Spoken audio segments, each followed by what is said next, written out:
finir l'exemple 7, donc là vous aviez ABCD des nombres rationnels tels que A plus B racine de 2 était égal à C plus D racine de 2. Et on vous demandait de montrer que A était égal à C et B était égal à D. Donc comme toujours, on va supposer que ce qu'on veut démontrer est faux, c'est-à-dire on va supposer que A égale C et B égale D, eh bien cette proposition est fausse. Alors attention, quand vous écrivez la négation de ça, on avait vu dans la fiche précédente que écrire la négation d'un et, c'est la même chose que d'écrire la négation de chaque partie et de remplacer le et par un ou. C'est-à-dire que si vous avez ces deux choses-là qui sont égales, quand vous voulez dire le contraire, c'est que vous avez soit l'une, soit l'autre qui est fausse. Donc A est différent de C ou B est différent de D. Voilà, donc faites attention quand vous écrivez la négation de votre conclusion. Donc voilà, il faut vraiment qu'on suppose ça. Alors, quand on a un ou en mathématiques, on sait que c'est un ou inclusif. C'est-à-dire que quand on écrit ça, on peut soit avoir A qui est différent de C, soit avoir B qui est différent de D, soit les deux. Donc, on a ici trois cas à examiner. Donc, le premier, on va supposer que A est différent de C, et par contre que B est égal à D. Donc, dans ce cas-là, l'égalité qu'on nous indiquait vraie devient, là je vais remplacer, puisque B est égal à D, je vais remplacer le D ici par un B. Et donc, je peux simplifier, de chaque côté j'ai B racine de 2, donc je peux simplifier et j'obtiens donc A égale C. Et c'est absurde puisqu'on avait supposé que A était différent de C. Donc là, on a bien une contradiction dans ce cas-là. Maintenant, deuxième cas, c'est le cas où A est égal à C et B est différent de D. Alors dans ce cas-là, c'est le contraire, je remplace C par A, les A se simplifient, il me reste donc B racine de 2 égale C racine de 2, et puis ensuite je simplifie par racine de 2, des deux côtés ça me donne B égale C. B égale D, pardon, c'était un D ici. Et donc c'est absurde puisqu'on avait supposé au départ que B était différent de D. Donc on a bien notre contradiction dans ce cas-là aussi. Maintenant, dernier cas. On va supposer qu'on a A différent de C et B différent de D. Alors, cette fois-ci, du coup, je ne vais pas pouvoir faire de simplification comme tout à l'heure. Donc là, mon idée, elle va être un petit peu différente, c'est-à-dire que je vais isoler les termes qui contiennent le racine de 2 et les termes qui n'en contiennent pas. Donc je fais passer celui-là à gauche et je fais passer le A à droite. Ensuite, mon nombre de gauche, je le factorise par racine de 2. Et puis je divise par B sur B moins D. Donc ce que je fais en fait, c'est que j'isole tout bêtement racine de 2. Et en fait, mon idée, c'est de démontrer que là, on a quelque chose d'absurde parce que là, j'ai un quotient de rationnel. Je fais une soustraction de rationnel, ça donne un rationnel. Je fais le quotient, ça donne un rationnel aussi. Donc là, j'ai un nombre rationnel qui est égal à racine de 2 qui est irrationnel. C'est pas possible. Donc, vous pouvez pas dire que racine de 2 est irrationnel, ce qu'on vient de démontrer tout à l'heure, et puis en même temps qu'il est égal à un nombre rationnel. Donc l'absurdité va venir de là. Alors, j'ai démontré quand même proprement qu'effectivement, ce nombre-là est bien un rationnel. Donc, pour ça, je prends A1, A2, B1, B2, C1, C2, D1, D2, avec A2, B2, C2 et D2 différentes zéros, tels que A s'écrive A1 sur A2, B égale B1 sur B2, C égale C1 sur C2, D égale D1 sur D2, puisque je vous rappelle que A, B, C et D étaient des rationnels. Alors dans ce cas-là, la fraction que j'ai écrite ici peut se réécrire de cette façon-là. Ensuite, je prends mon numérateur, je mets tout sur le même dénominateur et je rassemble sous la forme d'une seule fraction et je fais la même chose au dénominateur. Et puis on se souvient que diviser par une fraction, c'est la même chose que multiplier par son inverse. Donc ce gros quotient ici peut se réécrire sous cette forme-là. Et donc là, mon numérateur, j'ai des produits et des soustractions d'entiers, ça donne bien des entiers. Et mon dénominateur, c'est la même chose, c'est un entier. Donc j'ai un quotient d'entier. C'est la définition même d'un rationnel. Donc là, on vient de démontrer que ce quotient, qu'on a supposé égal à racine de 2, est rationnel. Et donc c'est absurde puisque racine de 2 était irrationnelle. Donc finalement, c'est que ce qu'on a supposé au départ était faux, c'est-à-dire que en fait on a bien A égale C et B égale D. Alors, pour ce qui est de l'exemple 1, donc il va falloir démontrer que R2 muni des lois classiques est un espace vectoriel. Donc, pour démontrer qu'on a un espace vectoriel, on a vu hein, dans la définition qu'il y a 8 propriétés à vérifier. Donc, on va les vérifier. Donc, pour ça, vous allez définir 3 vecteurs de R2. Donc, un vecteur de R2, il a deux composantes, hein. Une première, qu'on appellera x1 pour le premier vecteur, et une deuxième, y1. Et ainsi de suite, vous pouvez définir deux autres vecteurs, x2, y2, x3, y3, donc qui appartiennent à l'espace vectoriel qui est ici R2. Et puis, on va avoir aussi besoin de deux réels, lambda et mu. Et donc, on va démontrer une à une chacune des propriétés. Donc, d'abord, les propriétés de la loi interne.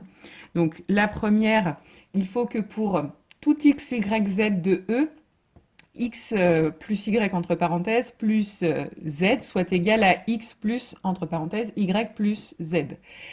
Donc là ici, x, y, z, ce sont nos vecteurs x1, y1, x2, y2, x3, y3. Donc en fait, ça revient à démontrer que x1, y1 plus x2, y2 entre parenthèses plus x3, y3 est égal à x1, y1 plus, entre parenthèses, x2, y2 plus x3, y3. Donc c'est ça qu'on va vouloir démontrer dans un premier temps. Donc on va faire les opérations qui sont entre parenthèses en premier, puis on va faire deux calculs différents et essayer de montrer qu'on arrive à la même chose. Donc là, je fais le premier calcul. Donc x1, y1 plus x2, y2, on vous a dit dans l'énoncé de l'exemple hein, que c'était en fait x1 plus x2, j'additionne les deux premières composantes du vecteur, et ensuite y1, plus y2. J'additionne les deux deuxièmes composantes du vecteur. Et puis ensuite, je vais faire l'addition avec le troisième vecteur. Donc là, il va falloir faire x1 plus x2 plus x3. Et puis là, y1 plus y2 plus y3. Donc voilà ce qu'on obtient avec le membre de gauche de l'égalité. Et puis, le membre de droite, je vais faire la même chose, sauf que cette fois-ci, je vais commencer par l'addition du vecteur x2, y2 plus x3, y3.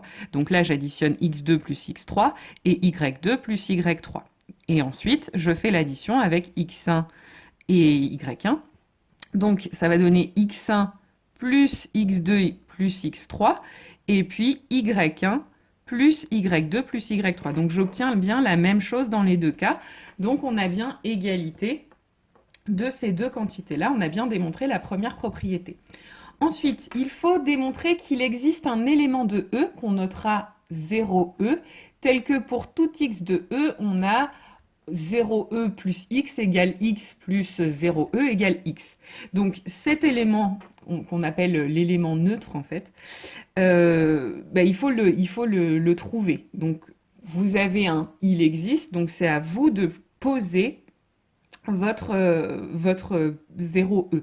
Donc là, en fait, l'élément neutre, celui qui va permettre de, quand je vais l'ajouter à n'importe quel vecteur, d'obtenir le vecteur en question, ce sera le vecteur 0, 0. Puisque quand je vais faire 0e plus x1, y1, c'est-à-dire 0, 0 plus x1, y1, je vais donc faire 0 plus x1 et 0 plus y1. Donc ça me donnera bien x1, y1. Et donc, j'ai bien le vecteur d'origine. Même chose si je le fais dans l'autre sens. Si je fais x1 plus y1 plus 0e, c'est la même chose. Hein, peu importe que l'addition soit faite à gauche ou à droite, ça me redonnera bien x1 plus y1. Donc, ce vecteur est bien notre élément neutre. Ensuite, pour tout x de E, il existe un élément de E noté moins x, tel que moins x plus x est égal à x plus moins x est égal à 0e. Donc là, même chose, c'est montrer que pour tout x, je peux en trouver un, donc c'est à vous de le poser.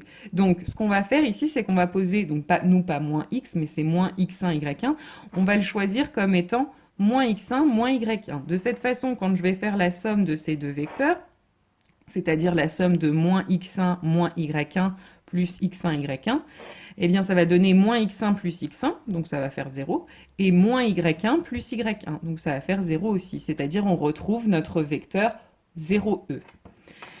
Et puis même chose dans l'autre sens, hein. Ça marche exactement de la même façon.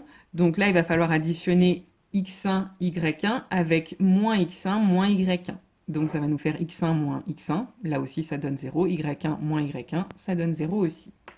Et enfin, dernière propriété, il faut montrer que l'addition est commutative, c'est-à-dire que pour tout x, y de E, x plus y est égal à y plus x. Donc là, c'est-à-dire que je vais commencer par calculer x1, y1 plus x2, y2.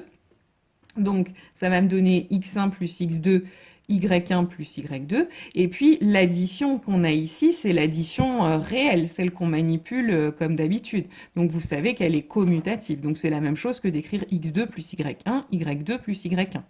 Et donc ça, c'est exactement x2, y2 plus x1, y1. Et maintenant, il va falloir démontrer qu'on a aussi que les propriétés de la loi externe aussi sont vérifiées. Alors la première, c'est que pour tout x, on a une fois x est égal à x. Donc là, une fois x1, y1, on vous dit dans l'énoncé, hein, quand on multiplie un vecteur par un réel, c'est en fait multiplier chacune de ses composantes par ce réel. Donc là, ici, il faut multiplier x1 par 1 et puis y1 par 1. Donc là, ça va bien nous donner une fois x1, ça fait bien x1, et une fois y1, ça nous donne bien y1. Donc quand on multiplie un vecteur par 1, ça redonne bien le vecteur initial.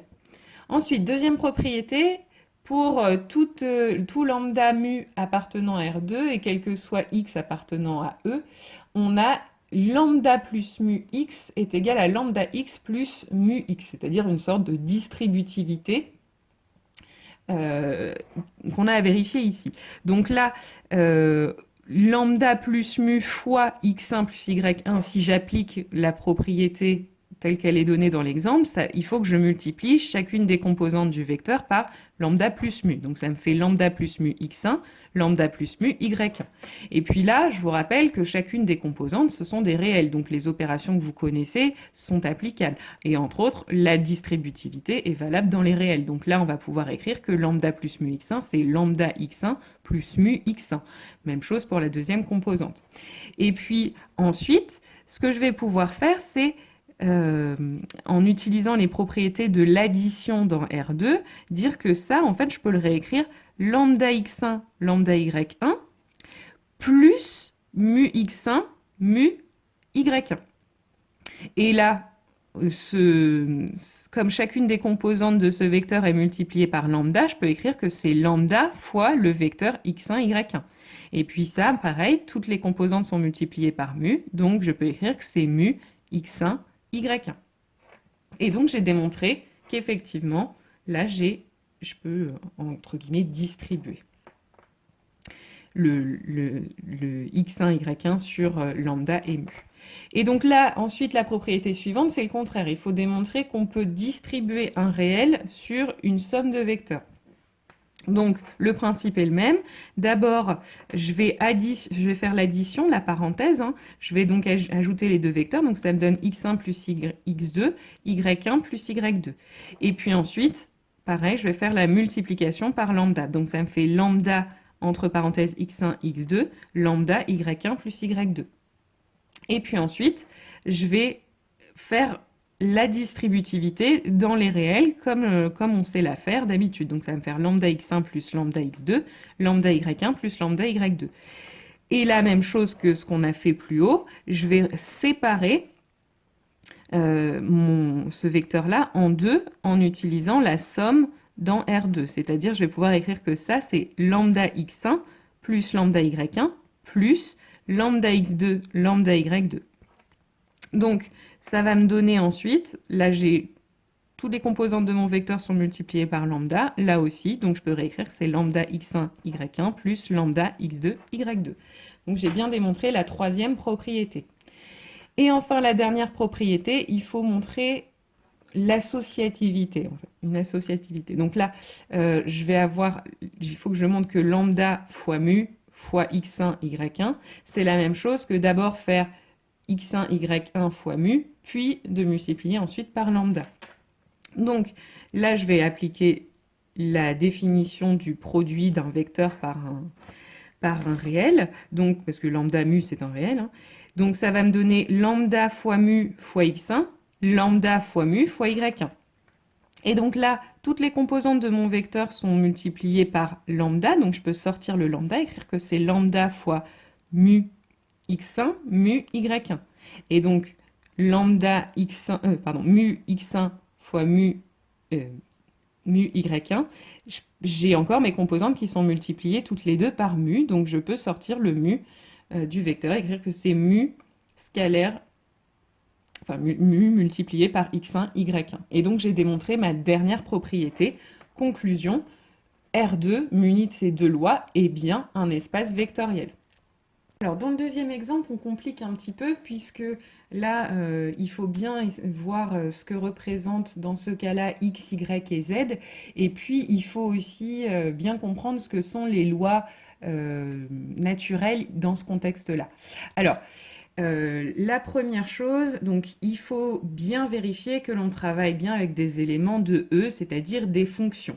Donc ça veut dire que là, quand je vais définir les éléments x, y et z avec lesquels je travaille au départ, en fait, ici, ce seront trois fonctions, f1, f2, f3, qui vont de R dans R.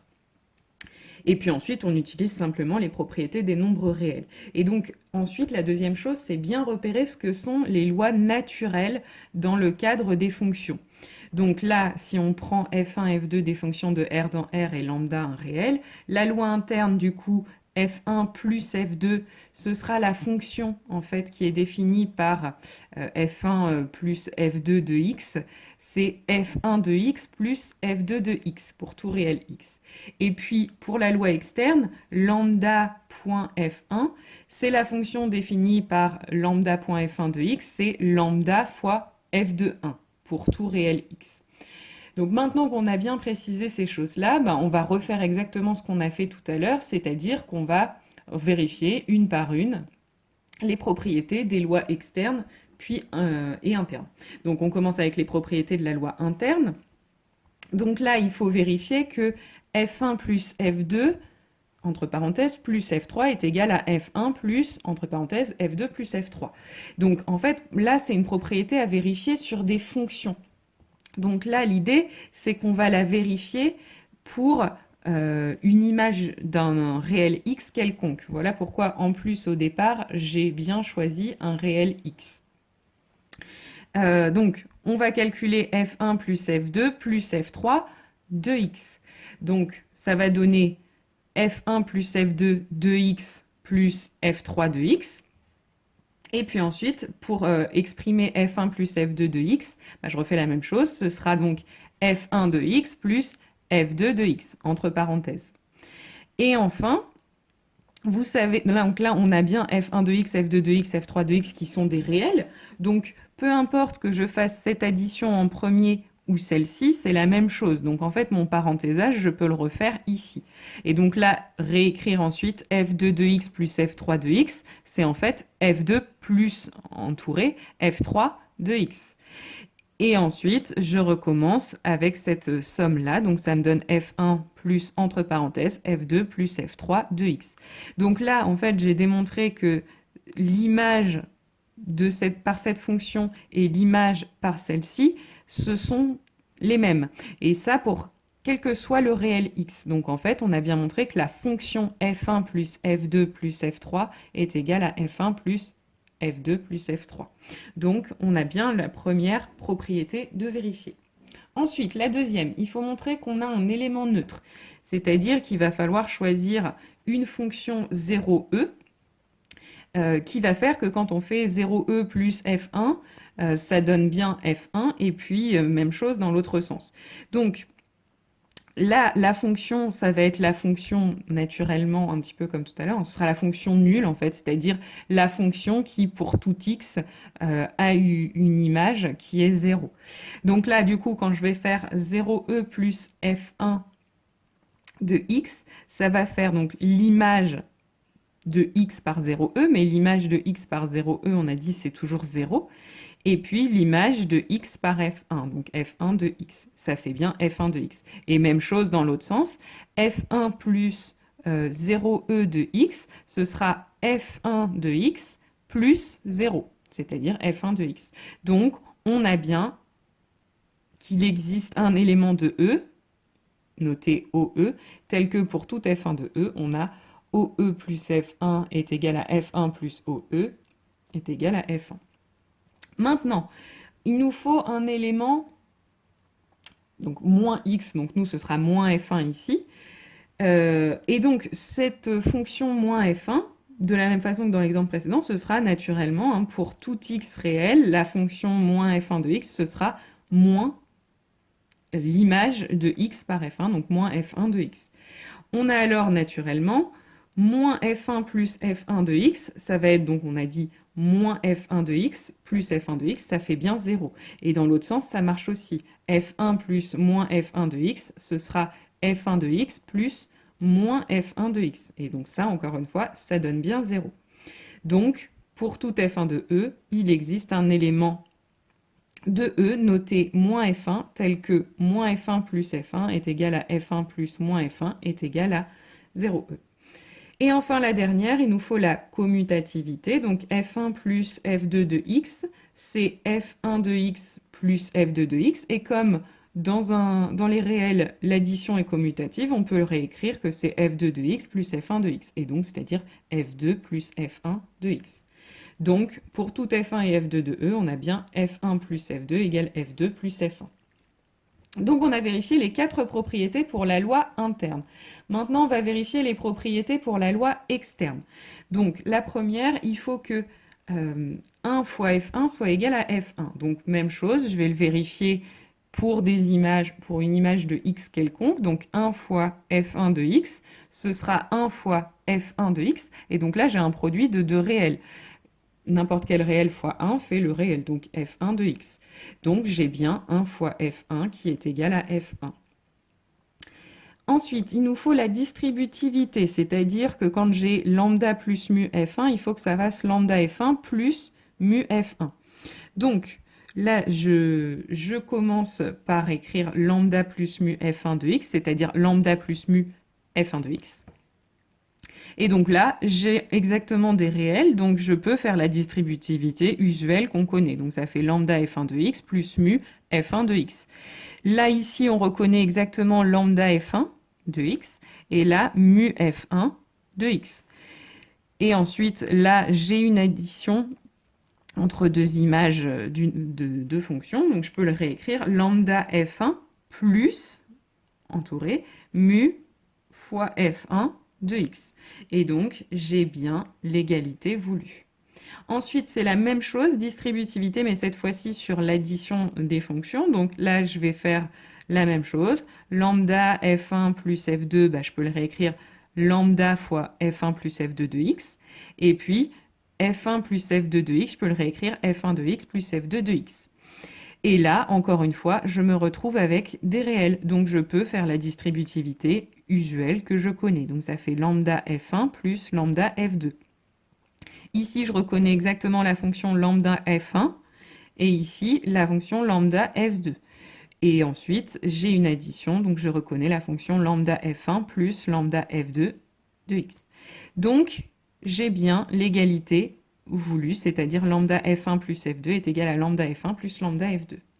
Et enfin, l'associativité, donc là, on veut montrer que lambda fois mu, c'est-à-dire quand je fais la multiplication des scalaires, des réels d'abord, et que je multiplie par la fonction, c'est la même chose que d'abord multiplier la fonction par mu, puis la multiplier par lambda. Donc, je commence par écrire déjà que lambda fois mu fois f1 de x, c'est lambda fois mu fois f1 de x. Et donc, ici, j'utilise l'associativité des réels, c'est-à-dire que faire la multiplication qui est ici en première, c'est la même chose que de faire celle-ci en première. Dans les réels, l'ordre dans lequel on fait les multiplications importe peu.